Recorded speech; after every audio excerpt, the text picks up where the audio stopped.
नमस्कार, बहुत स्वागत एक बार फिर आप सभी का कहानी कुर्सी की में। मैं हूं सौरभ शर्मा। हमारे साथ हर्षवर्धन त्रिपाठी जी, विजय त्रिवेदी जी, राहुल महाजन जी और समीर चौगांवकर जी हैं। आप सबने अरशद मदनी जी का बयान सुना होगा, जिसमें उन्होंने कहा कि वो ममदानी जो है न्यूयॉर्क का मेयर बन सकता है, एक खान जो है लंदन का मेयर बन सकता है, लेकिन यहाँ दिल्ली में एक मुसलमान वाइस चांसलर नहीं बन सकता यूनिवर्सिटी का। अल फलाह यूनिवर्सिटी, जिसमें आतंकवादी डॉक्टर सारे थे, वो वहाँ की हालत देख लो। तो अल फलाह उनको याद इसलिए आया कि उसका वाइस चांसलर पकड़ा गया। उनको उन्होंने धमाके पे बात नहीं की। मैं आपको लेकिन आज एक और दूसरे मुस्लिम नेता की बात सुनाता हूं। असदुद्दीन ओवैसी, AIMIM के जो प्रमुख हैं, इन्होंने दिल्ली ब्लास्ट को लेकर एक बयान दिया है और इन्होंने हैदराबाद में कुछ मौलानाओं के सामने बात करते हुए कहा कि जो मदरसे का एक कमरा नहीं बना सकते, वो अमोनियम नाइट्रेट बना रहे थे, पढ़ाई करने वाली जगह पर बम बनाने की साजिश कर रहे थे। और इसके बाद उन्होंने कहा कि जो देश का दुश्मन है वो हमारा भी दुश्मन है और हर किसी को ऐसे लोगों के खिलाफ खुलकर खड़ा होना होगा। मैं बात आपको इसलिए सुनाना चाहता हूं कि यह आवाजें भी तो आए।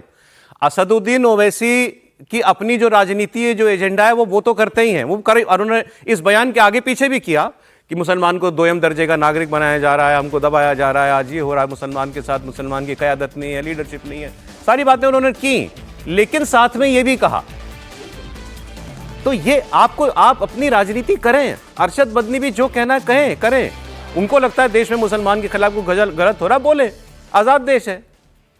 लेकिन अल फलाह याद आएगा तो इसलिए कि वाइस चांसलर पकड़ा गया, इसलिए नहीं कि अल फलाह में पढ़ने वाले 4 डॉक्टरों ने, पढ़ाने वाले 4 डॉक्टरों ने बम बना करके दिल्ली में 15 लोगों को मार दिया। ये अरशद मदनी जो कर रहे हैं, ये सबसे बड़ी नाइंसाफी वो देश के मुसलमानों के खिलाफ ही कर रहे हैं। लेकिन ओवैसी जी की बात सुनिए। हमारी वतन से मोहब्बत है और रहेगी। तुम हुक्मरान हो तो तुम्हारी वजह से डर कर नहीं, बल्कि वतन की मोहब्बत हमारी है और रहेगी इंशाअल्लाह ताला। मेरे अजीज दोस्तों और बुजुर्गों, यहां पर यह भी कहना जरूरी है कि जब वतन की मोहब्बत की बात हम करते हैं तो जो तालीम इदारे मुसलमानों ने कायम किए, अगर कोई उस तालीम इदारे में बैठकर बम बनाने की साजिश करता है तो हम उसकी भी मजम्मत करते हैं। एक इदारा बनाना कितना मुश्किल काम होता है, और ऐसे जालिम लोग हैं जो एक मदरसे का कमरा नहीं बना सकते, जो स्कूल का कमरा नहीं बना सकते, जालिम अमोनियम नाइट्रेट लेकर बैठते हैं। 14 लोग मारे गए, मुसलमान भी मारे गए, हिंदू भी मारे गए। तो ऐसी जहनियत के लोगों के खिलाफ भी हमको इनकी खुलकर मजम्मत करनी चाहिए। ये जो मुल्क का दुश्मन है वो हमारा दुश्मन है। अगर इस तरह की हरकतें होंगी तो फिर हम तो खुली छूट दे रहे हैं जालिमों को कि जो चाहे करना है कर लो। बहुत खूब ओवैसी जी, लेकिन साथ साथ आपको वो बयान में फिर सुनाता हूं। आपने सुना होगा, इस बयान के बाद सुनिए आप, तब आपको फर्क पता चलेगा। मौलाना मदनी ने जो कहा था, जो ये अल फलाह यूनिवर्सिटी के अंदर जो हो रहा था, सुनिए। कि आज दुनिया का मुसलमान एक आदमी न्यूयॉर्क का मेयर बन सकता है, ममदानी लंदन के अंदर मेयर बन सकता है, एक खान हिंदुस्तान के अंदर किसी मुस्लिम यूनिवर्सिटी का कोई आदमी वाइस चांसलर नहीं बन सकता। और अगर बनेगा तो आजम खां की तरह जेल के अंदर जाएगा, इकबाल की तरह औलाद जेल में डाल दी जाएगी। आज देख लीजिए अल फलाह का क्या हो रहा है, जेल में पड़ा हुआ है और कितने साल जेल के अंदर गुजरते हैं नहीं जानता कोई आदमी। कौम, गवर्नमेंट मुल्क की आजादी के बाद इस पर लगी हुई है कि मुसलमान को सर नहीं उठाने देना है। आज उसका नतीजा है कि लोग ये कहते हैं कि मुसलमान के अंदर लीडर चाह रहे। क्या कहते हो तुम? मुसलमान कौम कोई बांझ थोड़ी है, अगर नहीं थी तो वहां कैसे बन गए? तो ये हैं असदुद्दीन ओवैसी और ये हैं अरशद मदनी। मैं दोनों का एक बुनियादी अंतर आपको और बता देता हूं। अरशद मदनी की जिम्मेदारी क्यों ज्यादा है। असदुद्दीन ओवैसी तो नेता है, वोट चाहिए, तो वोट लेने के लिए जो पसंद आए वैसी बात करने की मजबूरी होती है नेता की। इनकी क्या मजबूरी है? और ये हिंदुस्तान में जो दीनी तालीम है इस्लाम की, उसका जो सबसे बड़ा इंस्टीट्यूशन है, उसका प्रिंसिपल है देवबंद के। देवबंद से बड़ा कुछ नहीं है। अभी तालिबान के लोग भी आए थे, विदेश मंत्री तो वहीं गए थे दिल्ली के बाद सबसे पहले। ये वहां के सब कुछ हैं। इनकी जिम्मेदारी ज्यादा है या एक नेता की जिम्मेदारी ज्यादा है? और नेता जिम्मेदार बात करता हुआ हमको दिखाई दे रहा है त्रिपाठी जी। देखिए, सबसे पहले तो ये कि ये देश के लोगों को थोड़ा और अच्छे से समझना चाहिए। इनको खान लंदन में चाहिए, ममदानी न्यूयॉर्क में चाहिए, भारत में हर जगह चाहिए। कभी इन्होंने पूछा क्या कि ईरान, इराक, पाकिस्तान, बांग्लादेश, अफगानिस्तान, यहाँ कोई और बन जाए? मैं हिंदू नहीं कह रहा हूँ, चलो क्रिश्चियन बना लो, सिख बना लो, कोई और जो भी आपको समझ में आओ बना लो। क्या एजेंडा है आप लोगों का भाई? और आप लोग ऐसे बोलते हुए शर्म नहीं आती? भारत जैसा देश है कि आपको बर्दाश्त कर रहा है? और कल भी हमने लिस्ट गिनाई थी, आज भी नईमा खातून से लेके आसिफ से लेके कितनी लंबी लिस्ट है वाइस चांसलर की। और आरिफ मोहम्मद खान तो वाइस चांसलर के भी चांसलर हैं, राज्यपाल हैं तो सबके ऊपर हैं।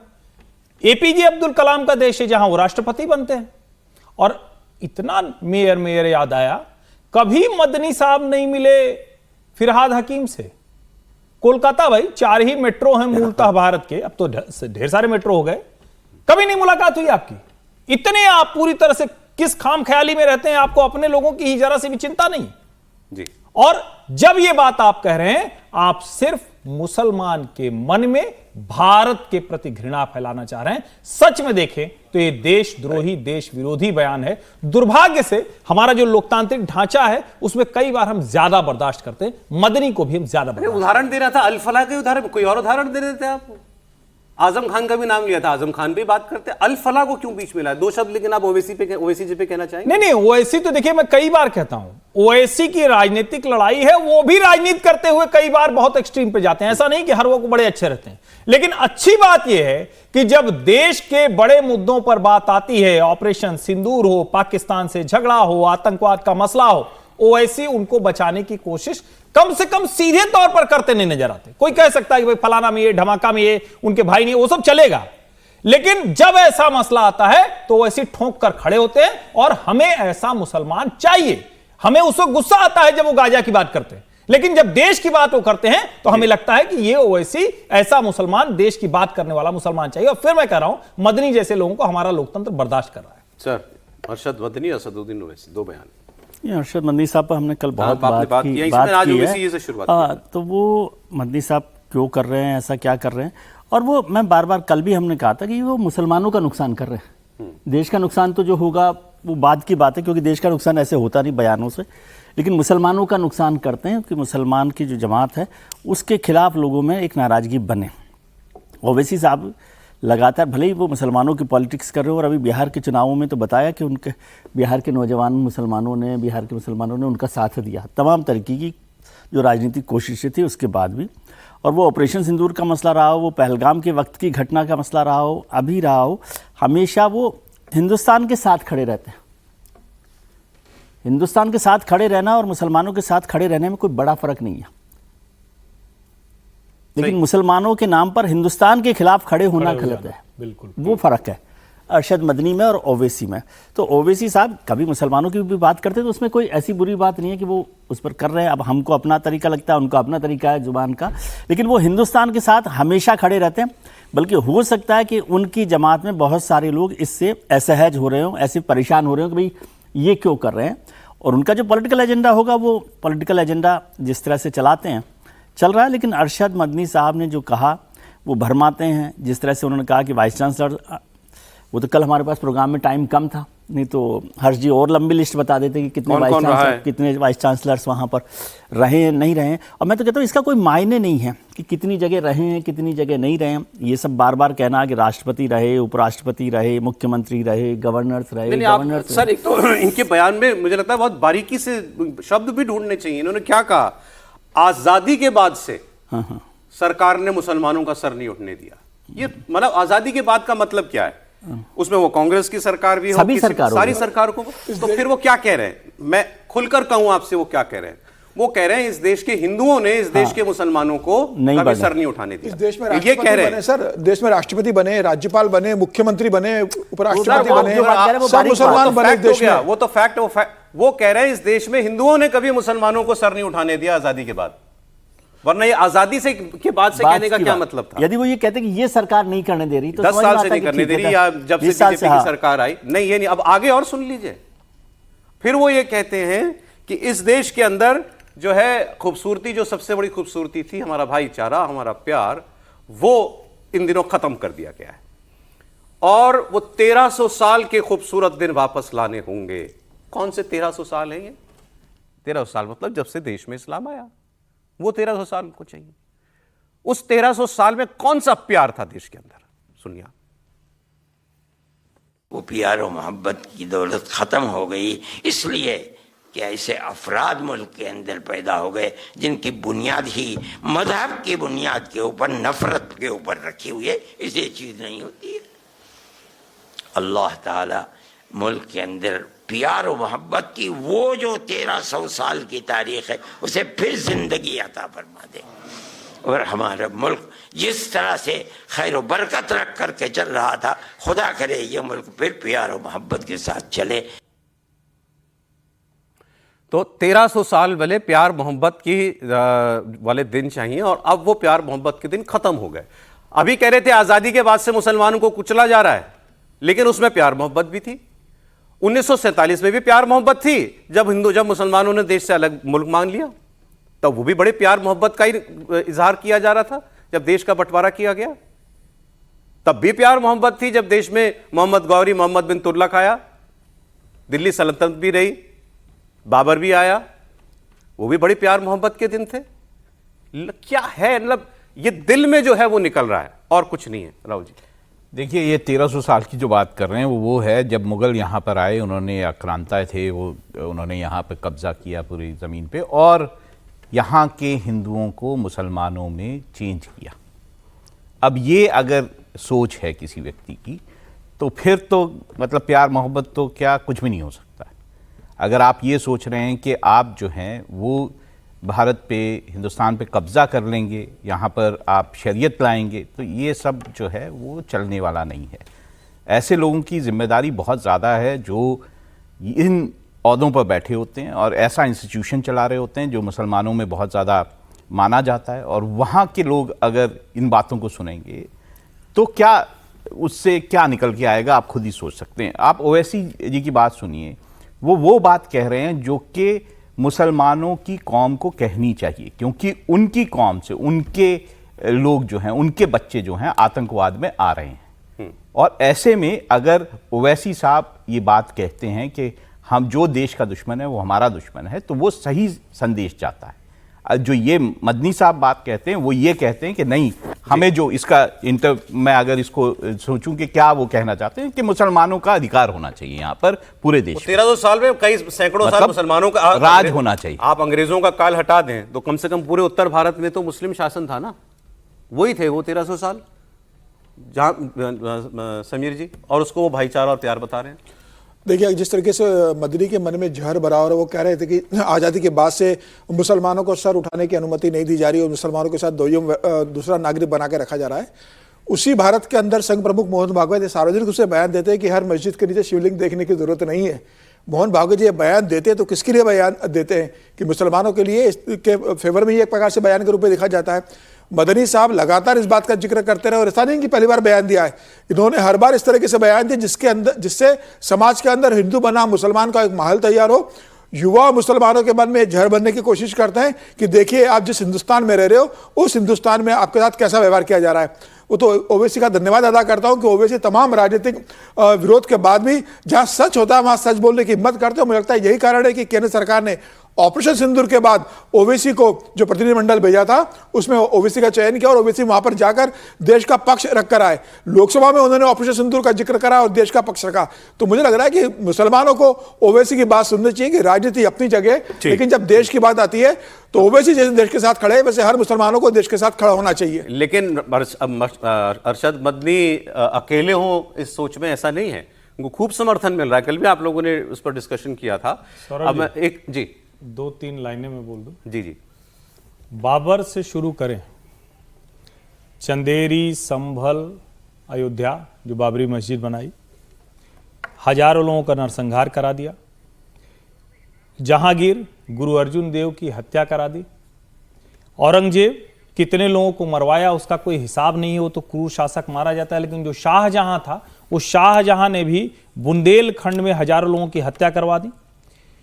1526 से लेकर 1707 तक का ये हिसाब किताब है। देश का कोई हिस्सा नहीं बचा जहां हिंदू, सिख, जैन इन मंदिरों को न तोड़ा गया हो, इन स्थानों को न तोड़ा गया हो, गुरुओं को मार नहीं दिया गया हो, हाँ, संतों को मार नहीं दिया गया ये हो। कैसे भूल जाए और सिख गुरुओं को जो किया। अभी हम चूंकि बात कर रहे हैं तो गुरु तेग बहादुर की जयंती। बिल्कुल बिल्कुल। औरंगजेब के समय में तो गुरु अर्जुन देव से लेकर गुरु तेग बहादुर और अयोध्या के मंदिर से लेकर संभल का हरिहर मंदिर तक, यह है उस 1300 साल की कहानी। और उसको ये कहने प्रेम और भाईचारे का है। यही बार बार भ्रम फैलाकर, और उस वक्त जब वो बोल रहे थे तो आप उनके चेहरे के भाव देखिए, यानी जिसको बार बार कहा जाता है ना, और कई बार हम लोग इसकी चर्चा करते हैं तो लगता है कि किस जगह पर जाकर कहीं वो लाइन आगे न चली जाए और हम कम्युनल दिखने लगे, क्योंकि हम तो फैक्ट बोल रहे हैं, लेकिन यहां से कब अचानक कम्युनल हम दिखने लगेंगे एक बड़े वर्ग को नहीं समझ में आता। और अरशद मदनी जैसे लोगों को मैं बार बार कह रहा हूं, यह सहिष्णु लोकतंत्र बर्दाश्त कर रहा है, इनकी जगह जेल में होनी चाहिए, जिस तरह के देश विरोधी और दो समाज के बीच में विभाजन कराने वाले बयान दे रहे हैं। मैं आपको एक बयान दिखाता हूं कांग्रेस पार्टी के नेता राशिद अल्वी का। उन्होंने भी इन्हीं की बात पर रिएक्ट किया। उन्होंने कहा अरशद मदनी जो कहा उसमें क्या गलत कहा, ये जो बातें कह रहे हैं सारी बातें बिल्कुल सही हैं। महाराष्ट्र के बीजेपी का बड़ा नेता कह चुका है कि जब ममतानी न्यूयॉर्क के मेयर चुने गए तो उसने ये बात कही कि हम मुंबई के अंदर किसी मुसलमान को मेयर नहीं चुनने देंगे। क्या होगा इसका रिएक्शन? कैसे आप कह सकते हैं कि हम इसको चुनने नहीं देंगे? फैसला बीजेपी करेगी कि जनता करेगी? जो लोग जिम्मेदार हैं, आतंकी हैं, आतंक फैला रहे हैं, कानून तोड़ रहे हैं, उनके खिलाफ सख्त कार्रवाई कीजिए, वो कोई भी हो। लेकिन इसका यह मतलब हरगिज नहीं कि आप पूरी यूनिवर्सिटी को तबाह कर दें। आप कैसे कर सकते हैं? आप उन लोगों के खिलाफ तो कोई कार्रवाई नहीं कर रहे जो यूनियन मिनिस्टर हैं और कह रहे हैं कि हिंदुस्तान के मुसलमान नमक हराम है। आप उनके खिलाफ तो कोई कार्रवाई नहीं कर रहे कि जो कह रहे हैं हम तो इनके मजहब को मिटा देंगे। आप तो उनके खिलाफ कोई कार्रवाई नहीं कर रहे जो हर तीसरे दिन कहते हैं कि इन्हें हम पाकिस्तान भिजवा देंगे। तो इन हालात के अंदर अरशद मदनी साहब ने जो कुछ कहा है एक हद तक बहुत सही है। मुझे नहीं पता अलवी साहब ने पूरा बयान उनका सुना कि नहीं सुना, बाकी जो बातें अभी आज हमने आपको सुनाई है। राशिद अलवी का जो बयान है ना, इसलिए प्रधानमंत्री मोदी ने ठीक ही कहा था कि ये कांग्रेस जो बन गई है अब मुस्लिम लीग माओवादी कांग्रेस बन गई है। हाँ, एक कमेंट में इस बात पर ले लूं सलाम से। उन्होंने कहा अल फलाह में जो दोषी हो उसको पकड़ो, यूनिवर्सिटी को क्यों तबाह कर रहे हो? ये जांच नहीं होनी चाहिए कि ये इसी यूनिवर्सिटी में सारे क्या क्यों आए थे? बिल्कुल होनी चाहिए ना, इसमें कोई बात नहीं है। वो टेक्निकल तरीके से बात कर रहे हैं कि भाई उस पर, लेकिन वो तो पूरा मसला आप देख रहे हैं कि कितना बड़ा वो हुआ है और उसमें जांच होगी कि कैसे ये सारा सिस्टम आ रहा है। जो वाइस चांसलर साहब हैं, जो वहां पर 400, 500, 1000 करोड़ रुपया वो पैसे की हेराफेरी में पकड़ा गया। पैसे की हेराफेरी का मतलब पैसा आया कहां से ना, वो हेराफेरी क्या है? हेराफेरी तो तब है जब आया कहां से, वो सोर्स पता पड़ेगा तो आपको उस जांच का भी समझ में आएगा और सारे इशू पर पूरी तरह से जांच हो। राशिद अलवी साहब को तो थोड़ा मतलब कांग्रेस नहीं सुनती, देश तो सुनता होगा। नहीं, पर एक बात है ना कि आप ऐसी जो है कंपनियां बनाएंगे, फ्रॉड कंपनियां, उसके जरिए पैसा जो है इधर उधर करेंगे और आप ये भी सोचेंगे कि सरकार उस पर कार्रवाई ना। शेल कंपनियां बनाई, उस आदमी के ऊपर जो आरोप है, उस आदमी ने जो वहां पुश्तैनी घर है वो उसमें गड़बड़ कर रखी है, उस पर बुलडोजर चलने वाला है। दिल्ली में लैंड ग्रैब कर रखा है, दिल्ली में एकड़ों एकड़ जमीन जो है वो फर्जी दस्तखत से अपने नाम करा रखी है। ये तो मामले हैं उस आदमी के ऊपर। और कहां से आई अल फलाह की फंडिंग, कहां से होती थी, किन देशों से होती थी, डोनर कौन थे, नहीं पता करना चाहिए आपको। हाँ, ये बातें हो रही हैं, उनको वो बुरा लग रहा है।